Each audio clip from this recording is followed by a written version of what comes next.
misi orang hidup di dunia ini ada 3. Ya. Pertama, secara prinsip dan secara umum, yaitu untuk melaksanakan misi ibadah kepada Tuhan. Ini dalam arti luas, ibadah yang bersifat protokoler, yang bersifat formil, maupun ibadah dalam arti umum yang berguna bagi pri kemanusiaan, dari masyarakat umum dan sebagainya, dalam rangka pengabdian kita kepada Tuhan. Ini yang pertama, misi hidup kita.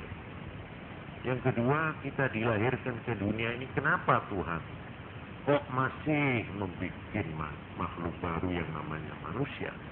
Apa tidak cukup malaikat-malaikat?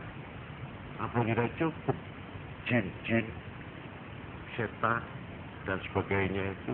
Kok masih membuat lagi makhluk yang namanya manusia? Perlunya apa? Nah, yang kedua, perlunya manusia bikin ini, kecuali yang pertama tadi. Yang kedua adalah untuk dijadikan khalifah, untuk dijadikan makhluk yang melaksanakan perwakilan tugas amanat dari Tuhan. Artinya dia diberi amanat oleh Tuhan untuk melaksanakan misi-misi tertentu yang namanya khilafah. Misi khilafah itu sudah pernah saya terangkan, ada 2. Pertama, dalam arti mengatur dan menertibkan kehidupan masyarakat antara manusia dan manusia, disesuaikan dengan petunjuk Tuhan. Ini misi yang pertama. Misi yang kedua, dalam arti khalifah atau khilafah, yaitu bagaimana memanfaatkan pemberian Tuhan yang berupa alam ini, alam yang gersang, alam yang kita yang ada yang masih liar, ini bagaimana supaya dimanfaatkan untuk kepentingan manusia. Ini memang termasuk khalifah. Isinya bumi. Jadi semua ilmu-ilmu yang memanfaatkan kekayaan alam, ya, menggali, mengelola, itu termasuk misi manusia. Jin tidak bisa bikin roket, tidak bisa. Tidak bisa mengelola ini bumi apa, minyak apa menjadi bensin, jadi premium dan sebagainya. Ini termasuk tugas hidup. Ini yang kedua. Yang ketiga, nah ini yang justru inilah termasuk tugas utama dari manusia di dunia ini, justru untuk memenangkan dan mengatasi musibah tadi. Jadi manusia ini sengaja dibikin menurut firman Allah, laqad khalaqnal insana fi kabad. Sungguh aku menciptakan manusia ini selalu dalam ruwet, ribut, repot, serba semua bersifat perjuangan. Mulai dia di dalam perut sudah berjuang. Ya ibunya, ya anaknya bersama-sama. Nanti kalau lahir, itu juga melalui perjuangan. Tidak ada bayi lahir yang tidak nangis. Karena itu perjuangan buat dia. Susah payah. Ibunya juga.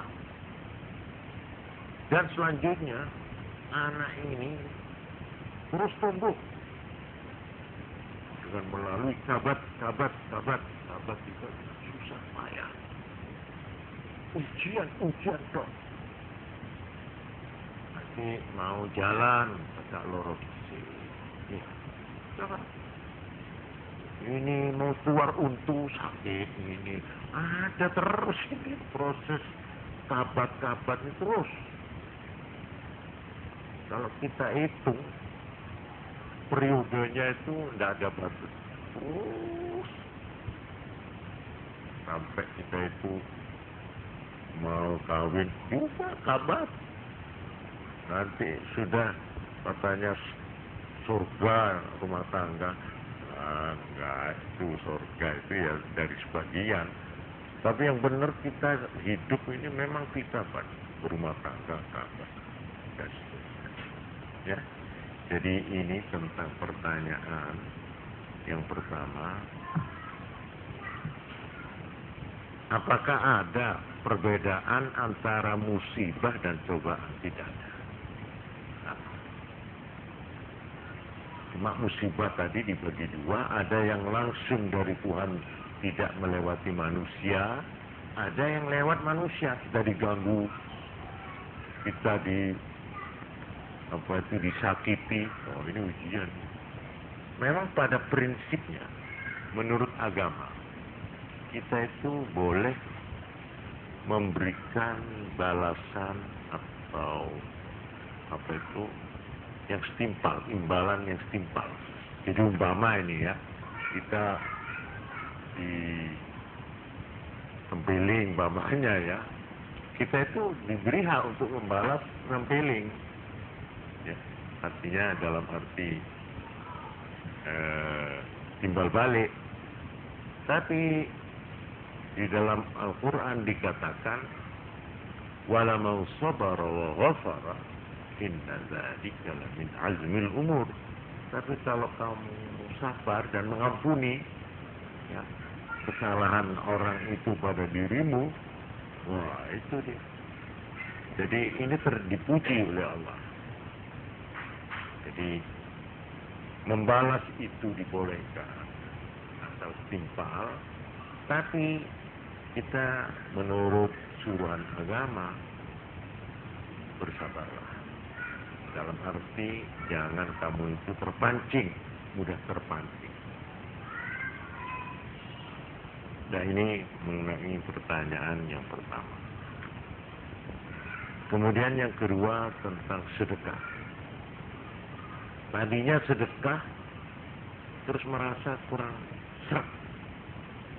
Entah apa, tapi pokoknya ada semacam perasaan orang itu sebenarnya tidak perlu sedekah. Kita lalu seolah-olah kalau boleh ingin menarik lagi lah gitu. Seolah-olah apa ini tidak bisa merubah nilai keikhlasan kita ya waktu memberikan. Ini saya kira begini, sedekah itu hanya kepada orang yang membutuhkan pertolongan. Itu namanya sedekah. Seperti yang ditanyakan ini, orang itu membutuhkan pertolongan, saya beri sedekah. Tapi ada yang sama dengan sedekah, tapi motifnya lain. Bukan karena membutuhkan pertolongan. Yaitu yang namanya hadiah. Hadiah itu tidak diberikan kepada orang yang membutuhkan, tidak. Seperti kita, ya, pada teman, untuk tanda mata, tanda persahabatan. Ya kadang-kadang tanda cinta, makanya ada itu tanda mata itu, ya. Atau sebagai kecintaan kita kepada orang yang kita hormati, ya, kepada pejabat, kepada guru, kepada orang tua. Dan di sini hadiah itu tidak melihat apakah orang yang kita beri itu membutuhkan atau tidak. Itu dasarnya motifnya hadiah. Tapi kalau sedekah itu motif